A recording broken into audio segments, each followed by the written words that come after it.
In this video, we are going to discuss about the different types of documents that can be created during the development of the software.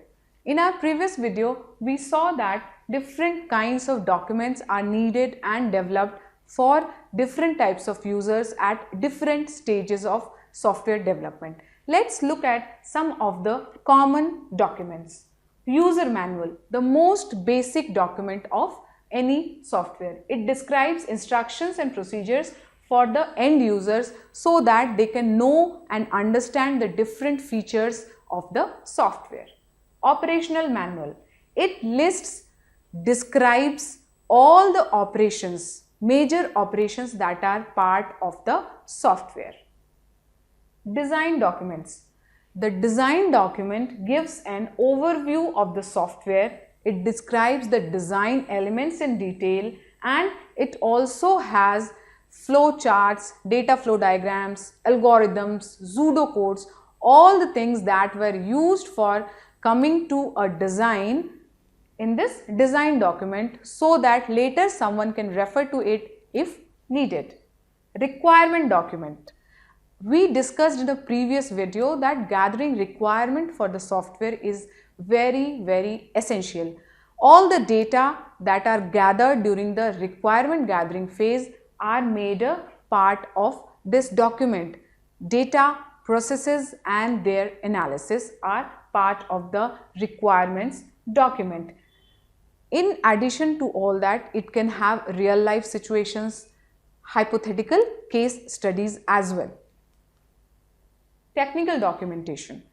It is a documentation of actual programming components like algorithms, flow charts, functional modules, etc. from the perspective of the programmer.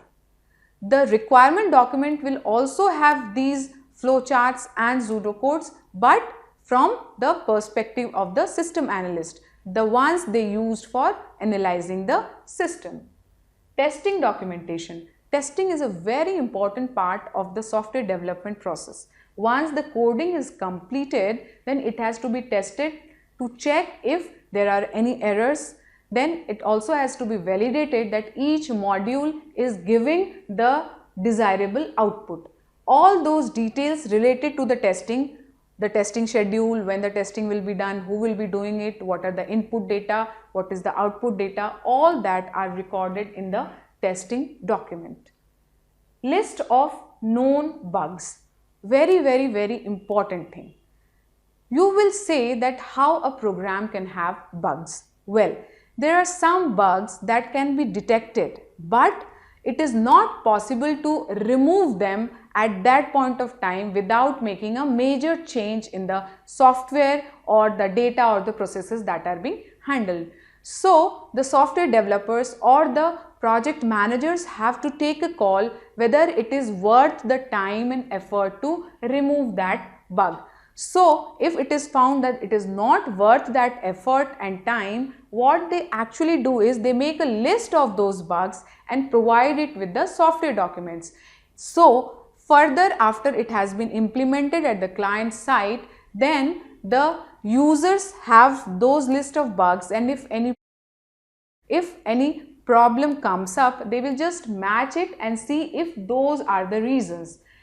From that list, if any bug is occurring again and again, then the developers can take up a reiteration and remove that bug. So these are some of the common documents that are created for a software development process. In the next video, we are going to see how a program is maintained.